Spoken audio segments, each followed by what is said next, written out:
Welcome to Loleventvods. Watch the full game of today's First Stand 2025 matchup. Second game was a complete and utter blowout. The one saving grace is that we are playing Fearless, whose champions will no longer be available.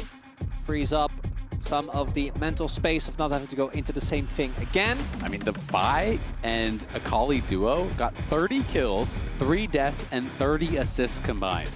That is, I don't know if I've ever seen that in like an LPL versus LCK #1 seed. That's usually like you're on a completely different level. It feels like a stomp of almost historic proportions. Yeah, the only performance I can think of, we did have Callisto, was it 17-2? Recently, that was him individually in the series against Hanwha Live. And then we had Pace last year at MSI, which I'm pretty sure he set the record for international kills. I think it was 20, I want to say 22? Maybe ended up with a little bit more. But like, I remember this like Peanut Lee Sin game from years ago where he got like 14 kills back when minor regions were still around. This is he just got like 16 kills against the LPL #1. That is not what I was expecting to see coming into this event. And it is going to be tough. We can catch up with the bans here. Caitlyn, Talia, and Nar banned out here by TES, who is back on the blue side. And we're going to see HLE banning out the Skarner, the Nidalee, as well as the Callista. Quite a bit of focus on the ADs so far in this series. Varus, Ashe obviously played last game. Callista banned out, Caitlyn banned out. In game #1, we saw the MF as well as the Ezreal. So we are working down the tier list here a little bit.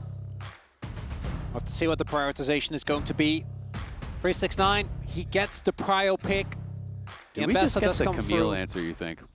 That is, Camille Galio is the no-brainer. Yeah. I just love Camille as an answer. Zeus is a fantastic Camille. And I do think it is such a tough matchup for Mbessa, so it just feels like it fits for what HLE want to do. Yeah, I don't mind the priority pick here. I think that 369 has been, particularly today, the best performing member individually. He was the only one where there were glimmers of hope, right, with the Renekton team fight performance. Peanut, very different style from the last champion that he got, but another champion that he absolutely excels on. Priority, my guess is going to be towards AD carry. We'll see if they actually do want to prioritize pick this Camille or whether they're going to save it. They do, of course, run the risk of it getting banned if you do save it up to the second rotation. Yeah.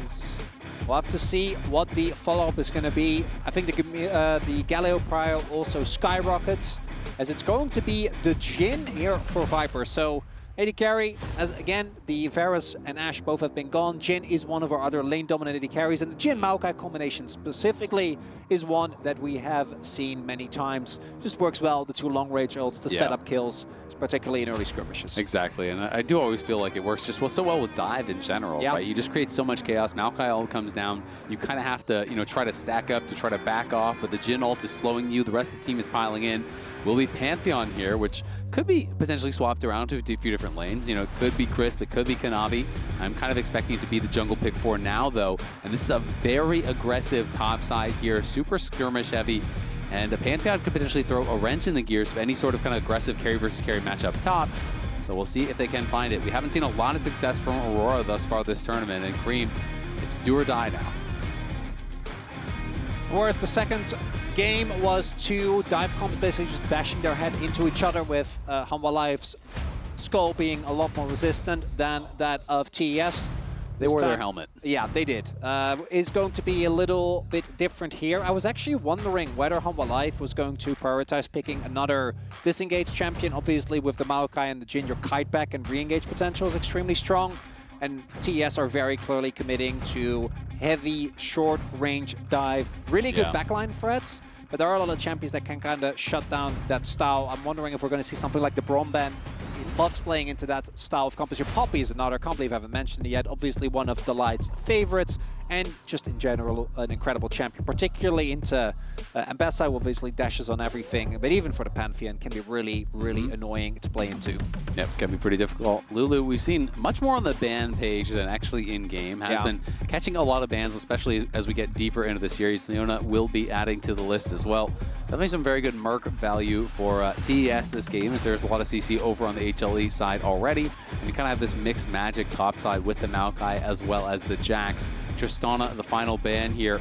knowing that there is quite a bit of, AP, and generally with Jhin, you need another high, consistent DPS champion to go paired alongside that.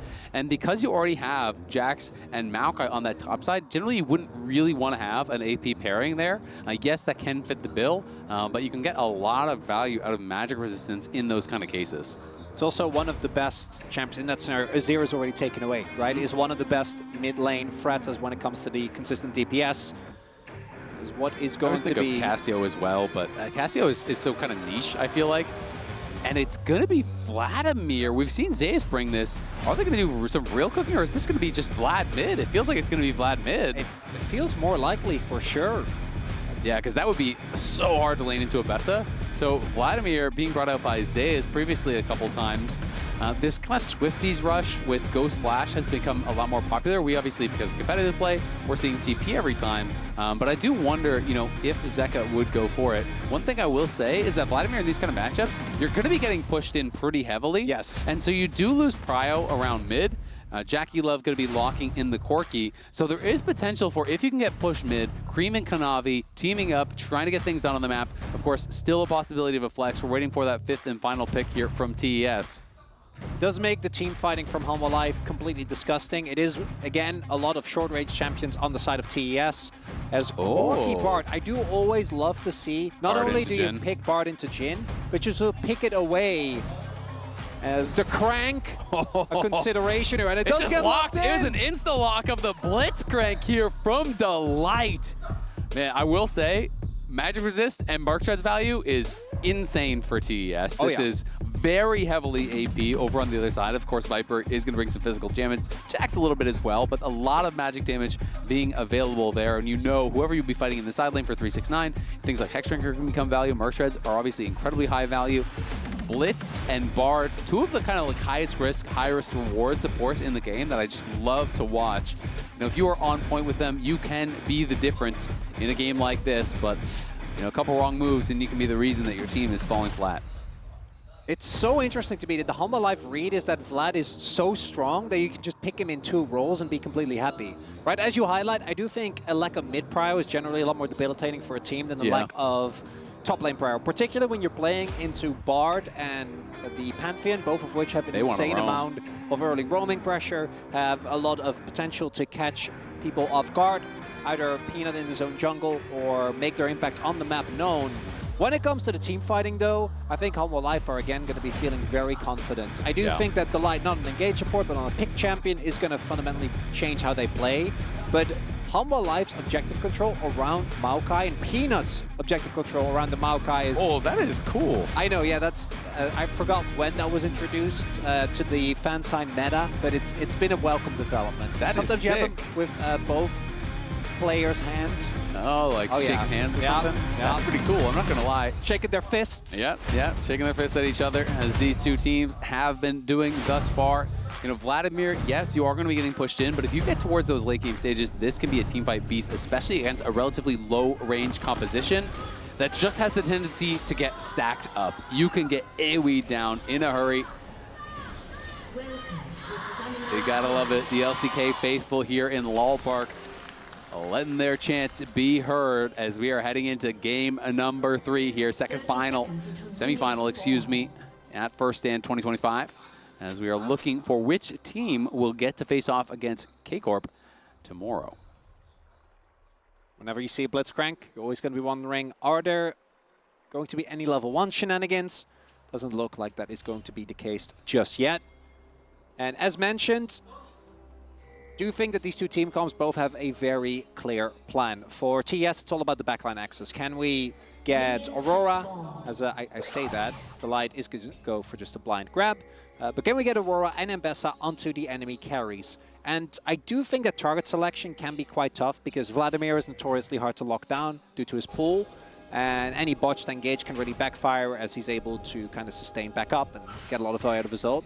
Viper is going to have to really play a careful game. But between the Jax, the Vladimir, and the Maokai, I do think the tools are there for Hanwha. It's the early and mid game where I do really worry for them, where I think where their biggest strength lies. Because I think their early spikes are way stronger, their 2v2s are way better, and the amount of pressure that they should have both in terms of prio and lane, as well as global pressure, through the Bard as well as the Pantheon is going to be something that Hanwha Life, I think, should have a tough time dealing with. I really agree, but oh, the hook just narrowly backstepped there by Jackie. That could have been problematic for him.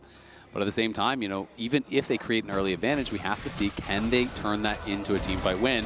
Early heal is going to force the flash there from Viper. Surprised he didn't just cleanse if that actually did elect to land, but decides, you know what, I'll trade out the flash. I'll try to keep my health high here. Crisp and Jackie putting on the pressure as Zeus on top side does have full control over this wave, and it's going to be pushing them in. You can see that Peanut is behind that bot lane, knowing that there is some potential, especially with Pantheon on the other side, of a cheeky early gank. Cream, though, you know, getting the push here onto Zeka. It's mostly just about this empowered Q that you really cannot mess with. You have to force them to use it on minions. It feels a lot less when you use it on minions, and of course you cannot win a trade if you do accept that. That ward, though, in Pixel spots them walking in. They have full knowledge now, and Peanut can just kind of reverse clear back up towards topside. They play safe. They have full information. Actually, good adaptation there by Peanut. I'm pretty sure he started his own Raptors and then pathed towards the bot side of the map. So knowing that his bot lane was always going to get pushed in, I do think that you really have to respect the early damage that comes through from the Bard and not going to suffer for it. And look at Kanavi now. He's quite a bit behind the pace. You know, it is going to be Peanut already on his 5th camp, where Kanavi has spent all this time looking for a gank towards bot. The Pixel Ward does stifle that. The smart path does interrupt that as well from Peanut. And is going to be behind quite a bit on tempo as 369 trying to get the grass proc, but going to be traded back here by Zeus. Misses the cannon, unfortunately for him, so -1s in chat, but Zeus having wave control here and is going to have to be careful now that Kanavi could be up towards this top side. But again, look at the ward, deep ward there in the river. Always being aware of where Kanavi could be, and he's going to be spotted by this once again. Kanavi, still 2 camps that need to be cleared. This is exactly what we talked about. Kanavi will will get spotted, though. A level 2, because the Bard is just level 2, but if he actually skilled E, they could look for an angle here, and it looks like he must have, just based on the positioning. We do see, yeah. They know it, so just backs off. More wasted time. Not sure about where the Bard is, but they do spot Kanavi there. So not going to end up working out here early on. Wave state did feel a little bit awkward for Zeus. Zeka, yeah, you mentioned the second activation of the Q there. I've seen Vlad's ghost for that one. You know, it's like, it's worth. It feels good. Zeus taking a bit of a bad trade there, but as soon as the cooldowns are used, very long cooldowns there for Mbessa early on, and they are still up on the top side. He must have known, right? Like, because there he goes in, actually gets 369 with his use of the skills to push in the wave, and then as a result, still backs off immediately, very clearly respecting the potential for a gank from that bot or jungle. Something that we didn't actually touch on, so it is Zeka playing the Ghost Flash. Will he do the Swifties Rush kind of as I was expecting? Nope, instead it's going to be CDR boots here early on. But he is playing Ghost Flash, that means no TP, so they are going to be down the 1 teleport. And Cream was able to get back from base, interrupt the base there from Zeka. But the wave is going to slowly push in towards Zeka, so he's really not going to lose much at all. Just now, the CS actually evening out there in the mid lane. So, you know, despite the fact the teleport was spent, Zeka has got to be really happy about his position in lane. I think he pushed a lot faster than Cream was expecting. Just using the pool there to clear out the minions and made a big difference. And Hanwha actually using the TP there from Zeus to catch that bot wave, because Viper did go for a base there, was halfway towards the top lane. Should be able to then shove that out without too much issues as 30 seconds on the grubs. The light is roaming, but hasn't really found anything yet. The Niter support able to make an impact. But for really both Bard and Blitz, going in early, being first to an objective, and then setting up either the vision trap or at least making sure that you have the knowledge of where your opponents are is such a big deal. I mean, Blitz when you can see him and Blitz when you can't are 2 different champions, right? It is just so hard at the professional level to actually nail a hook when you're on vision. But at the same time, if they're trying to check in and they have no idea where you are, it is so difficult to play around that. You're not going to be soloing up the first dragon here down on that bottom side. Well, TES will move in towards the grubs. Going to be able to grab these as it looks like it will just be that trade. You can see Zeus fighting with 369, does have a nice little XP advantage. And Zeka, every level you get is just going to feel better and better. It's so important getting experience on this champion.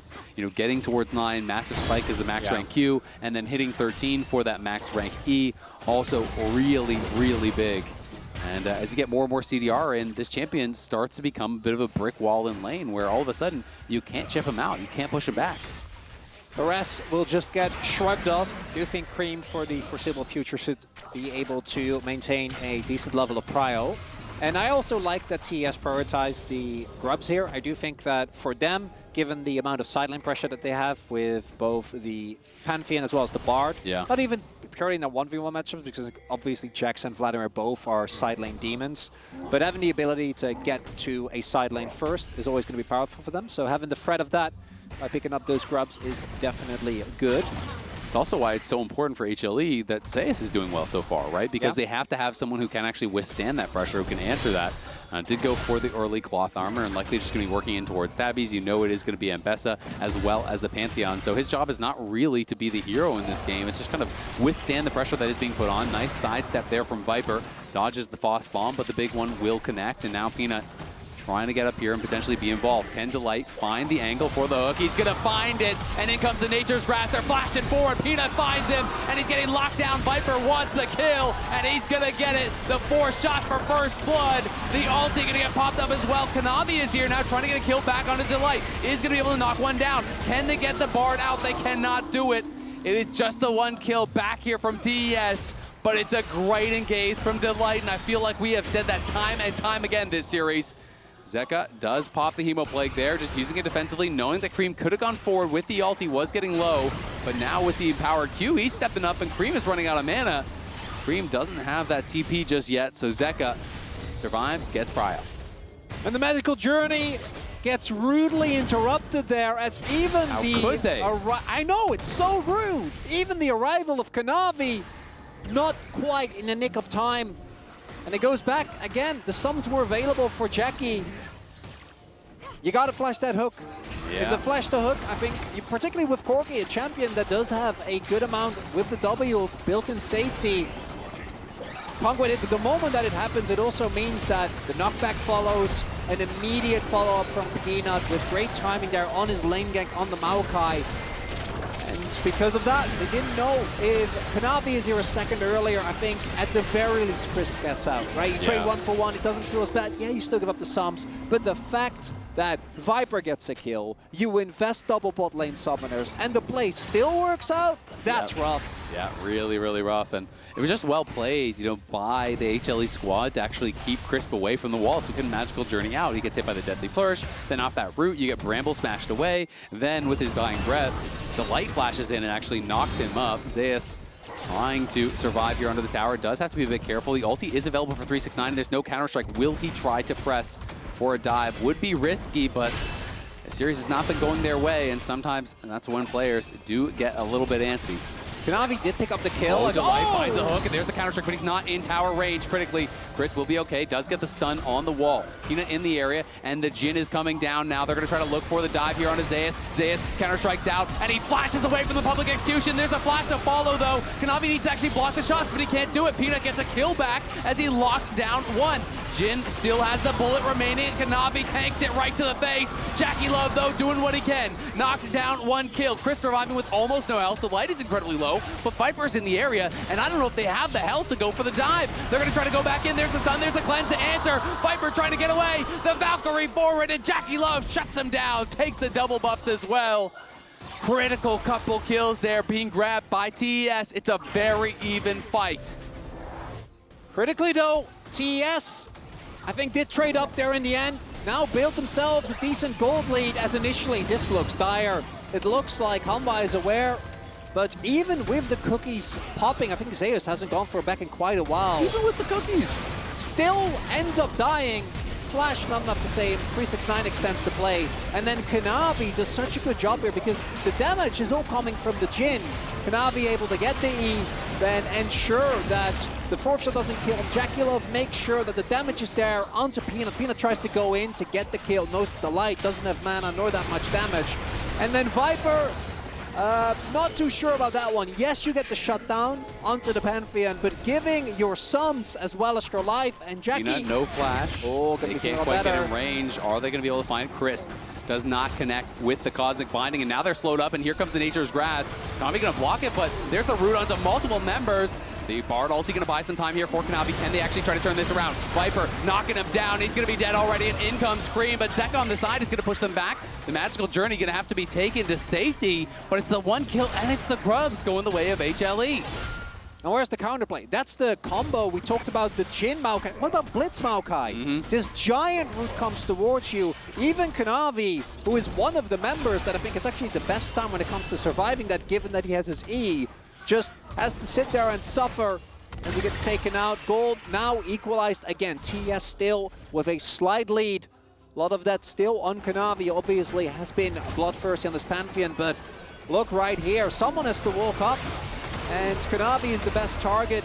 The ult from Crisp doesn't really hit the mark. Ideally, you'd either be able to get onto Viper, take away the source of damage, or hit only the light so that Kanavi can walk it off, but instead just allows Hanwha Life to further set up. Yeah, it just did not work out for them, and that was the E. That is that safety you talked about. So kind of just expired during the Tempered Fate, and then he did not have a lot of safety. They're able to give that kill over to Viper, who now has 3 early kills. Zeus, though, is struggling a little bit here with 369. 369 has been playing it out very, very well, but has never really been able to get that kind of knockout punch. He's chipping him down, he's poking him out, but 369 has not been able to get a kill, never really been able to extend that lead. But it is going to be that bait, as you're talking about. HLE are here setting up. Viper is moving down, but they have the knowledge, and Delight is going to get a hook. Nice sidestep there from 369. That was critical. Jackie in the area. Has to be respectful, though, because you could get caught out here. Instead, they're going to use the Pantheon ult, get in on that back line. If 3 aren't doing it, let's bring 4. It's the Pantheon ult for the Gromp. I don't know if that's going to be enough. Now they can look for the hook. Delight trying to fish. Kanavi trying to find a way back. Will be able to walk it out. 4 members versus 4, fighting over this bot lane tower. They're going to turn off the tower. Oh, the hook is going to get immune as well by that Bard ulti. Kanavi going back in. Jackie Love free firing. Peanut barely survives. Zeus trying to go forward here. 369 in a lot of trouble, and he's going to get knocked down by Viper. HLE ride the razor's edge and survive. And the first movie ended up going well for TES. The sequel, not so much. It's the same play. It's a 4v4 towards the bot side, but last time, Zeus was first we don't succeed, try again. Zeus bound into the wall, but they don't quite have the damage to actually take him down. Kanavi gonna get hit by that deadly flourish. Frustrating for TES that Peanut limps out with no health. Zeus low, Delight low, Peanut low, but no rewards to be had. Yeah, I feel like the opposite lesson is the case here. Is if it doesn't work the first time, maybe just cut your losses and run away. That's not the LPL way. As Gold now even, but that play, unlike the last one where it felt like there was actually a great angle because Hanwha Life wasn't quite as aware and the position of the individual members was way worse, but the ult doesn't really take away that much meaningful damage. And then you are just underneath the turret against Maokai. Yeah. Jin's unthreatened. And Hanwha Life say thank you very much. And meanwhile, as we look towards particularly that Vladimir, once he starts joining fights, it's going to be a problem. It really is. You know, I do think we're going to have to see TES really use their globals to their advantage. You have to use the extra teleport. You know, try to find fights where you're forcing Vladimir to answer and then you're TPing away. You're getting odd number fights. We'll see if they can do it. And I mean, the retry on that dive was kind of foiled when Jackie Love was the second one to take turret aggro. And as soon as it goes on him, they don't really have the damage to actually knock down these members. Zeka, you can see 69 gold in his advantage as we check out the lane economy snapshot by MasterCard. Kanavi in a pretty good spot here, but we have a very even game 15 minutes in. It kind of feels like it's been the name of the series up until the first major team fight where HLE just always seem to land that haymaker. TES, they're going to have to change that as Viper. 369, he's looking. 369 is looking. Public Execution is going to connect on Viper, and they turned off the tower. He's chasing it in. Viper cleanses, but can Viper survive? The silence isn't going to be enough. 369 can't get him. Peanut peels, and Jackie's under the tower. You don't want to be there. He's going to get knocked out. The magical journey coming through. Zeka trying to get around. It is 2 for 2. Jackie get caught in a bad spot. Kanavi trying to look for this fight here. Does try to time it out with the Empowered Q, but at the same time, it's Zeus in the bot lane, unanswered, collecting the rewards. He goes for the towers while the rest of his team holds strong in mid. And unfortunately for TES, even though the trade is even, it's not quite as clean as you'd like because they don't get Viper immediately. They get to extend the play. Initially, this looks great. The light and the turret get taken out, but Viper with the Flash Cleanse actually live for so much longer, allowing Peanut to join. And again, this alone, the fact that Cream is able to pick up the kill there, I think is huge. Gets the shutdown of Viper. But While that was happening, there's a Jax just unanswered inside. As we do get out of the replay, though, TES was able to, I assume, use the tempo from that. As Zeus had to back, the rest of Hanwha wasn't in a position to follow up to get themselves access to that Herald. Yep, nicely done by them. Gotta say, just every time when you watch the details in these team fights from HLE, the peel is so damn good. You know, Peanut comes in, peels the Mbessa, and Delight is just locked on target on Jackie Love. You know, he's knocking him up, he's silencing them, he's slowing them down as best as he possibly can to force the extra commitment in onto Viper. Without those peels, he just dies immediately, and the fight can look really different for TES. They are feeling the pressure here, knowing that Jax and Vladimir are scaling to infinity. The longer this game goes, the tougher it is going to be to answer it.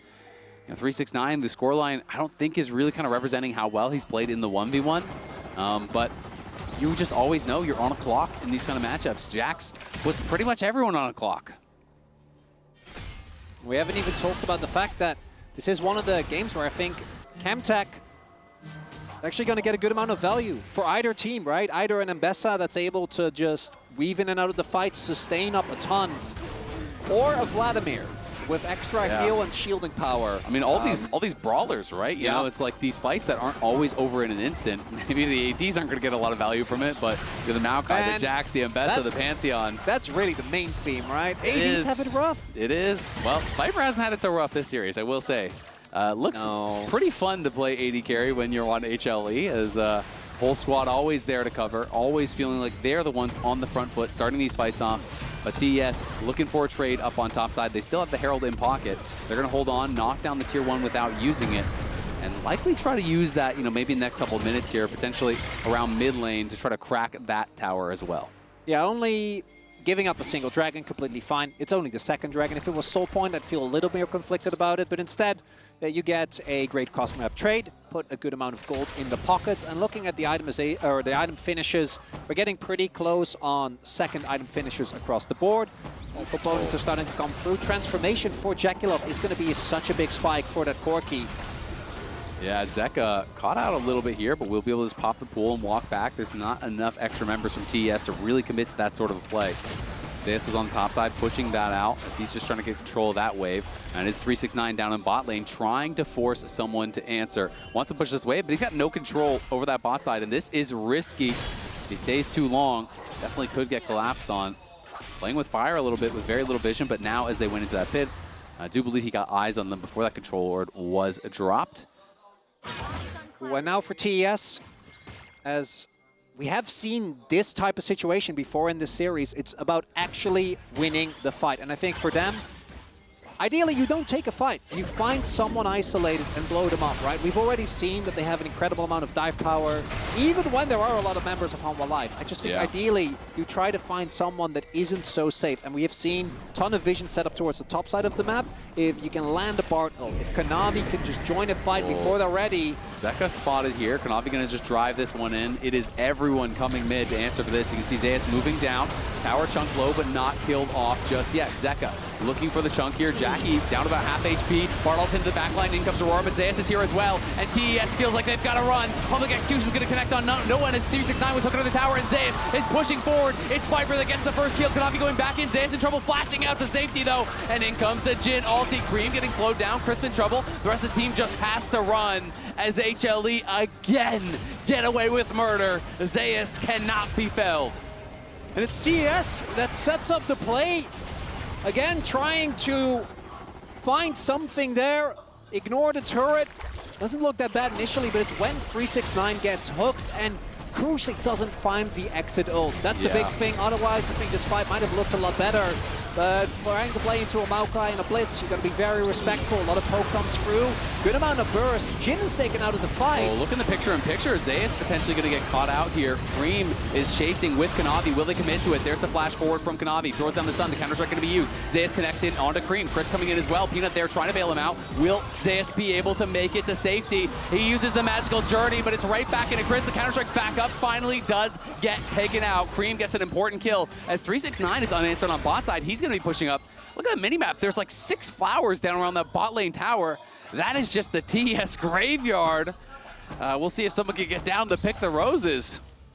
Big pick there for TES, exactly what we're talking about, right? It's Kanavi and Chris finding someone in the side lane together. Zeus getting punished for his transgressions. You see, Hanwha Life are considering going in. Maybe we can get something done there, but the moment that they see that Crisp is there as well, know that the play isn't salvageable. Peanut backs up, says, good luck, buddy. Gonna get this as well. So 369 gonna be pretty happy about this run of play. Grabs a couple flowers. They're gonna start the Otacon as well. They really want to put the pressure on. They saw Zeka on the top side. He had no teleport. Yep. They're trying to punish the lack of a global. Can they rush it down? We do see there's no teleport on Zeus as well. So it's a 3v5 for now. Can HLE buy the time? Peanut is trying to fish. They're taking some damage here from Otacon though. They're getting hit by the spins. As Jackie Love getting low. Bartolti thrown to the backline, but it doesn't actually connect. They do get the rune as Otacon, but can they get the reward after Zeka is here? Zeus is here, and that spells trouble. Viper opens up, and it's TES on the run. It's HLE taking the rewards. He follows through, but Zeus is in trouble. Viper trying to survive here, trying to get it back in. Kanavi gonna get knocked down. Cream on the run now with Jackie Love. Christmas here too, trying to get out, but they get nothing but the initial kill. The rewards are all gonna be taken from HLE. Yes, they got the kill, but they didn't get anything after it. Otacon just makes you so insanely squishy. And on the bed of flowers, Hanwha Life, they're going to lose the main buff, but I think they're still not going to be too sad. That could have been way worse, as we do see Peanut able to get his ult off the Bard ult, not quite hitting the mark. And 369, you see how much squishier he is. Living there, man. How frustrating is that? Not only that, but I think that could have gone a lot worse. The Bard actually having big value there. The Jhin ultimate, if there isn't a magical journey on the team, would have probably been a wipe. Yep. Zeka arrives just in the nick of time. I think could have even played that more aggressive with his flash up as well, but didn't want to risk it. You do have to say, though, you know, the commitment on zoning Peanut out, I feel like they had a misread on when the fight was actually going to happen, because these Bartle and Aurora ult both missed on him and didn't even really keep him out. Like, yeah, you got the smite secure, but now you're down to your most important team fighting ultimates. Zeka and Zeus arrive, and then what are your answers? And the answer really just felt like it was only to run, and now they're on the dragon here, looking to move in towards Soul Point, try to grab that third dragon. TES have eyes on it, but can they even find a way in? Delight is on the side. They're going to throw the Pantheon ult down, but he's going to get hooked onto Kanavi. Great shield there, but Zeka's in the backline, putting pressure here onto Jackie Love. Zeka's incredibly low. Can Zeus get in there? The counter-strike's going to be hot from Zeus, and Zeus is trying to get down Jackie Love, but Jackie Love falcons to safety. Zeka is low. Cream's trying to knock him down, but he can't finish him off. In goes Jackie Love. He's going to get hit by the Deadly Flourish, and now comes the Jhin ulti. Cream tanking the shots up. Delight looking for the hook, can't quite find it. The force shot going to do some serious damage to Cream, but it's not enough to kill him. And at the end of the day, it's HLE walking away with the dragon. They get an extra kill over on TES's side, but still, that is Soul Point now for HLE. Soul Point found. Oh, the mid lane turret, that would be a big win for TES, but just Jackie's auto, not going to be enough. And it is the continued struggle, really, of Zeus. There is Kanavi, starts up the fight, and Viper specifically has to play so respectful here. And even though Zeka gets some decent ult, there isn't really any follow-up damage. The amplification doesn't quite do as much as they'd like. And again, Viper being zoned is such a big deal. He's one of the most fed members on Hanwha Life, and TES do an amazing job of keeping him out. And again, by the time the Jhin ult comes through, fight's basically already over. 2-for-1 trade. That's nice for TES, but that Soul Point is going to be the big thing. Really, a lot of credit deserved, I think, by Jackie, 369, and Chris for how they played around the Soul Laners here. Zeka goes in, he gets chunked out, has to go back, and then really, Zeus had to go in to try to bail out his mid laner. He had to try to actually provide that covering fire for him. Look at he that. goes forward, and then they're able to really kind of kite him back and forth, not allow him to get big value on the Counter-Strike. They get that kill. And they are not going out without a fight here. This game, very, very close. The closest, I think, of all of them that we've had. We're 25 minutes in. It is the lead for TES, but we know how frail those can be. Delight looking for Jackie. Won't have the range to find him. And the missing extra teleport feels like it is, having some effect on this game. 369, again, still hasn't been able to get on the board. Neither top laner really has. But I do think he's performing very well in this series. And I gotta give him credit for being able to step up after what has been a pretty rough tournament. You're going up against Zeus, undisputed best top laner in the world. And just no one feels like they can go toe-to-toe with this guy. But 369 definitely giving his best effort. As we have another possible fight to the death about this buff. They hook in the red and are gonna be able to smite secure it. Nicely done by Delight. I was promised blood. I'm a little disappointed. Well, I mean, if you're the parents of that red buff, you might be feeling like there was some blood, Red buffs matter too.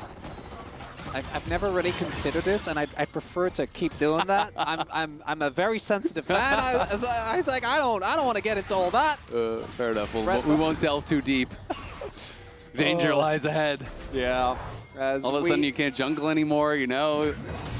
I'm a jungler as well. Why would you do this to me? It's okay. You can play Ivern. That's true. Yeah. He is a friend of the forest.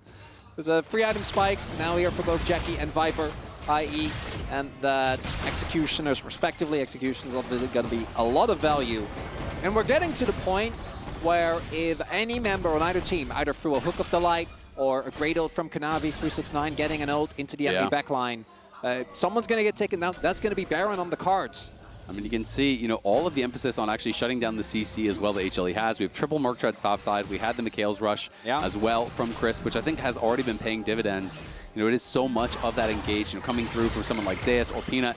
Cream, you know, really doing well, I have to say, you know, in this matchup. I did think that he was going to start to struggle a lot more as we entered this kind of phase of the game, but he's been able to stay ahead enough to keep that pressure on Zeka. And does have 9 stacks on that Dark Seal. Working in towards the zone, he's now sitting on Seekers.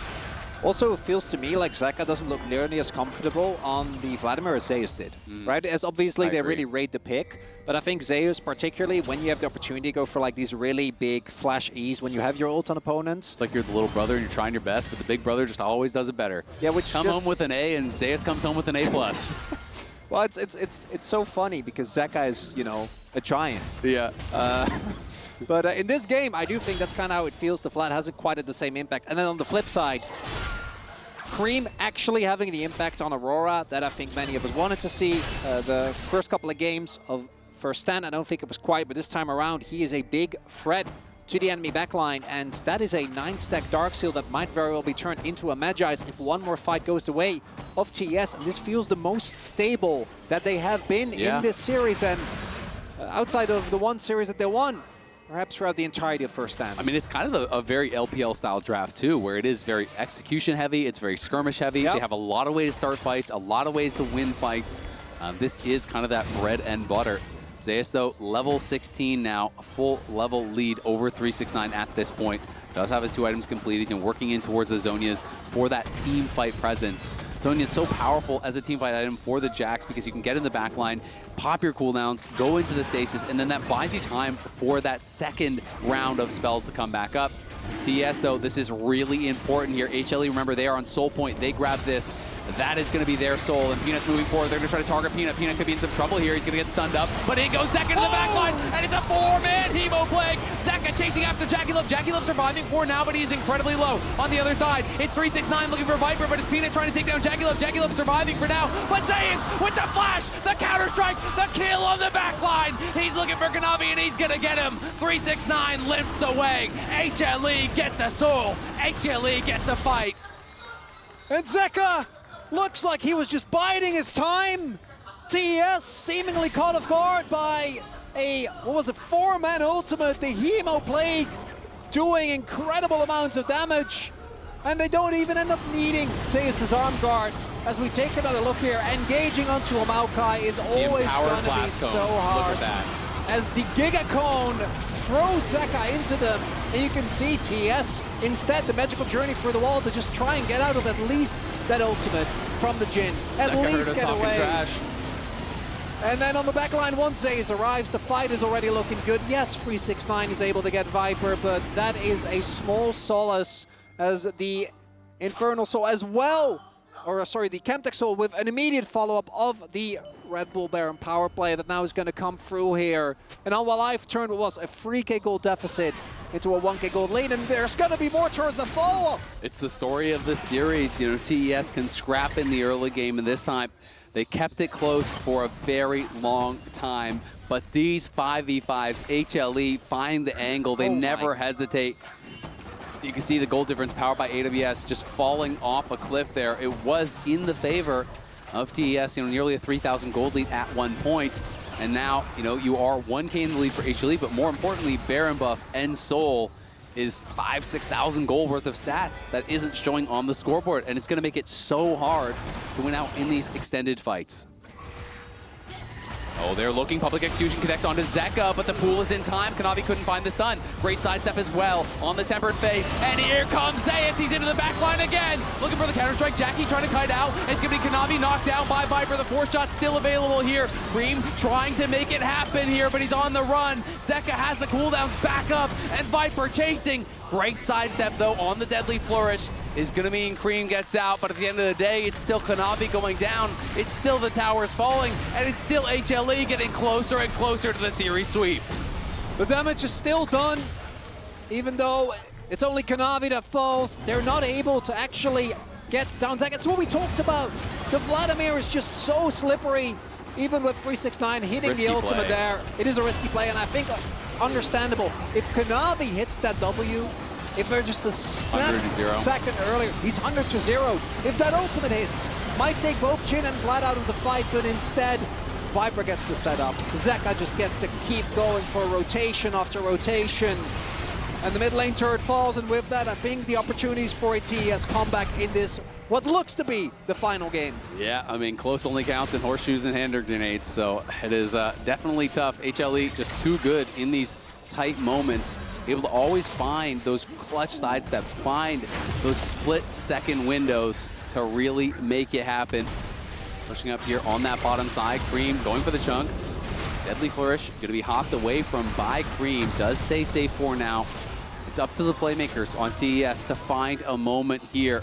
Can Chris find that key ultimate? Nature's Grasp gonna get popped here by Peanut, just buying some time. Kanavi gonna be hooked in. There's the Tempered Fate, buying a little bit more time, but Zeka's gonna go into the back line, pops the Hemo Plague, is taking the tower. Pool's gonna be popped, 369 arrives. Can they get something back here? It's Zayas, of course it's him, the Thunder God himself, raining terror onto the back line, jumping forward again. Is gonna pop the stages. Can he get taken out here by Jackie Levin? Needs the timing to be right, and it is, but it just doesn't matter. HLE will not be stopped. It's a quadra for Viper on Jhin.